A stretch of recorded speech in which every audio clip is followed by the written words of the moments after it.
Hello students. बच्चों, straight line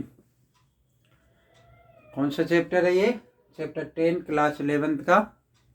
और इसमें मैंने आपको बताया कि बहुत सारे कंसेप्ट्स बोर्ड पे लिख रखा है मैंने। नॉर्मल फॉर्म से जो भी कंसेप्ट्स इस चैप्टर से रिलेटेड थे, या क्लास 10th वाले भी कुछ स्ट्रेट लाइन कोऑर्डिनेट ज्योमेट्री से रिलेटेड कंसेप्ट्स थे, वो मैंने आपको पहले जो भी वीडियोज अपलोड की उनमें डाल रखा है। अगर आपको नहीं मालूम है, क्योंकि कंसेप्चुअल चैप्टर है ये, बिना कंसेप्ट के आपको कुछ नहीं मिलेगा। आप सोचें कि एक क्वेश्चन इस टाइप से हो जाता तो दूसरा भी ऐसे हो जाएगा, ऐसा कुछ भी नहीं है। तो कंसेप्ट अगर आपको क्लियर है तभी आप ये चैप्टर बहुत अच्छे से कर पाएंगे, और बहुत अच्छे से कर पाएंगे। अगर आप करने लग गए तो आपको ये चैप्टर करने में बहुत इंटरेस्ट आएगा।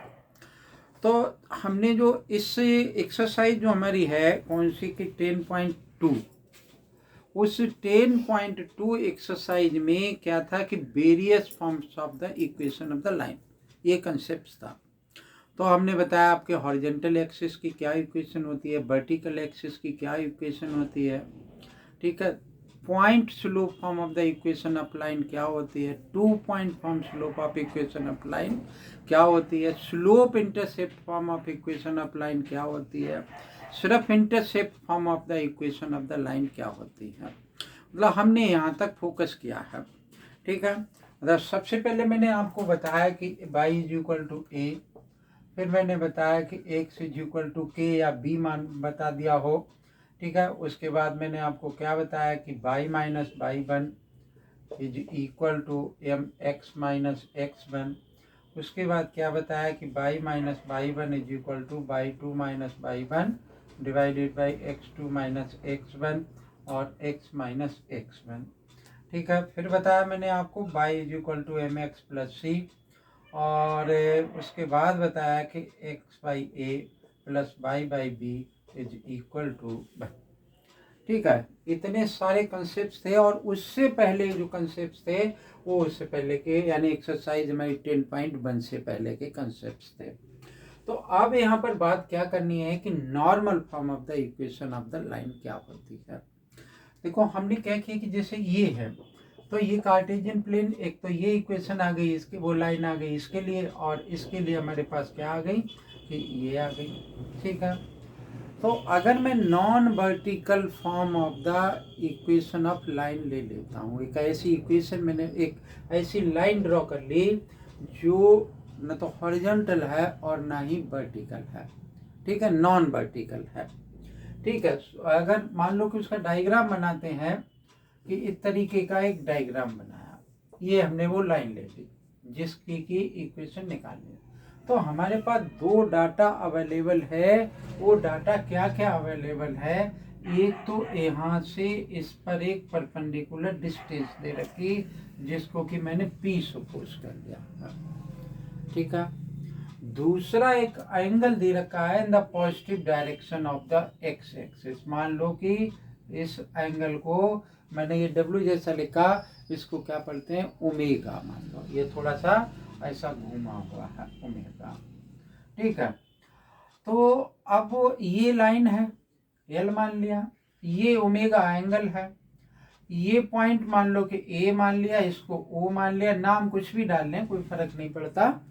तो मुझे क्या ये लाइन जो है वो इस पर परपेंडिकुलर है। नॉर्मल का क्या मतलब होता है कि हमेशा परपेंडिकुलर। जैसे छोटी भी क्लासेस में पढ़ा हमने फिजिक्स में कि वो उसमें जो लाइट वाला चैप्टर है कि इंसिडेंस रे, नॉर्मल रे, नॉर्मल रे, incident ray, reflected ray, normal रे। तो एक प्लेन सरफेस पे स्ट्राइक करती हैं तो ये नॉर्मल इस पे परपेंडिकुलर होता है। ऐसे ही ये मेरा नॉर्मल है जिसकी लेंथ p है और परपेंडिकुलर है, ठीक है। किस पर परपेंडिकुलर है, L पर परपेंडिकुलर है। तो मुझे L की एक इक्वेशन फाइंड आउट करनी है। तो जब इसकी इक्वेशन फाइंड आउट करनी है तो एक ये ओमेगा मुझे एंगल फाइंड आउट करना है। तो मैंने क्या किया कि यहाँ से एक परपेंडिकुलर इस तरीके से ड्रॉ कर दिया, इसका नाम डाल दिया L। ये एंगल तो 90 डिग्री का था ही, ये 90 डिग्री का मान लो, ये परपेंडिकुलर ड्रॉ किया तो ये भी 90 डिग्री का हो गया। ठीक है, तो अब मैं आपको पहले से बताता रहा हूँ कि मुझे किसी भी इक्वेशन की लाइन फाइंड आउट, लाइन की इक्वेशन फाइंड आउट करने के लिए मुझे एक पॉइंट चाहिए और उसकी स्लोप चाहिए। तो मुझे क्या क्या निकालना है कि इस लाइन का एक पॉइंट निकालना है मुझे और इस लाइन का स्लोप निकालना है। ठीक है, तो इस लाइन का पॉइंट नहीं गिवन है और ना ही, जब तक पॉइंट नहीं मालूम है तो स्लोप मैं निकालूं कहाँ से इसकी। बस ये मालूम है कि ये इस पे परपेंडिकुलर है, तो इसकी स्लोप अगर मैं फाइंड आउट करता हूँ तो होगा क्या कि इसका कोऑर्डिनेट पता होना चाहिए, तो वो कोऑर्डिनेट नहीं मालूम है। तो मेरा काम पहला क्या होगा कि ए का कोऑर्डिनेट निकाल लेता हूँ। ठीक है, सपोज करो कि ए का कोऑर्डिनेट मैंने निकाला कि ओ एम क्या है कि ये मान लिया कि x और ये मान लिया y। ठीक है, ये x मान लिया और ये y मान लिया। तो ओ एम की वैल्यू मुझे फाइंड आउट करनी है। तो O M divided by O A क्या हो मेरे पास कि कॉस ओमेगा। ठीक है, अब ओ ए की वैल्यू कितनी है p और ओ एम मैंने क्या मान रखा है x मान रखा है। तो ओ ए की वैल्यू हो गई p और ये हो गया हमारे पास कॉस ओमेगा, तो ओ एम हो गया p कॉस ओमेगा, यानी x की वैल्यू आ गई कि p कॉस ओमेगा। ठीक है, ऐसे ही y के लिए क्या करूंगा मैं कि A M divided by O A is equal to क्या हो जाएगा साइन ओमेगा। तो ए एम कितना है बाई के बराबर सपोज कर लेते हैं हम, बाई एक्सिस में है और ये पी है तो साइन ओमेगा। तो A M is equal to क्या हो जाएगा बच्चों पी साइन ओमेगा। ठीक है, तो ये इसका दूसरा कोऑर्डिनेट क्या आ गया पी साइन ओमेगा। क्लियर है। अब देखो हमारे पास स्लोप होता क्या है कि भाई दो लाइनें एक दूसरे पर अगर परपेंडिकुलर हैं, मान लो कि एक ये ए बी लाइन है और एक ये पी क्यू है, तो P Q is perpendicular to A B. जैसे हमारे पास यहाँ पर क्या है कि O A is perpendicular to L, ये लाइन इस लाइन पे परपेंडिकुलर है। ठीक है, तो अब जब परपेंडिकुलर है तो हमारे पास क्या होता है कि m1 multiplied by m2 is equal to -1 के बराबर होता है। ओके, अब देखो इस लाइन का स्लोप तो 10 ओमेगा हो गया। तो अगर मान लो कि इस लाइन का स्लोप मैंने m1 मान लिया तो m2 बराबर क्या हो जाएगा -1/10 ओमेगा हो जाएगा। भाई m1 बराबर मैंने मान लिया कि 10 ओमेगा। ओके, तो इसका मतलब क्या हो गया कि जो एल लाइन है उसका स्लोप मैंने क्या मान रखा कि slope of L is equal to m2 is equal to this.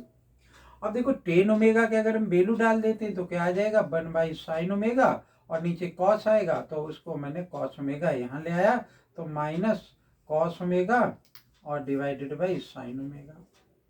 Okay, ये स्लोप हो जाएगा। अब देखते हैं हमें क्या चाहिए कि ये कोऑर्डिनेट मिल गया, इसको मैं क्या मान लूं कि x1 y1 सपोज कर लेता हूं, मतलब इस लाइन पर है क्योंकि मुझे यहाँ पर और यहाँ पर पुट करना है। और स्लोप मेरे पास क्या आ गई कि minus cos omega divided by sine omega आ गई। भाई दोनों लाइनें परपेंडिकुलर हैं इसलिए ये स्लोप हो सकती है। क्लियर है ना। तो अब मेरे पास एक कोऑर्डिनेट भी आ गया और इस लाइन की स्लोप भी आ गई। तो मुझे कहाँ पुट करना है, मुझे पुट करना है इस वाली इक्वेशन में, यानी y minus y1 is equal to M x minus x1। अब y माइनस y1 की वैल्यू हमने क्या मान लिया p साइन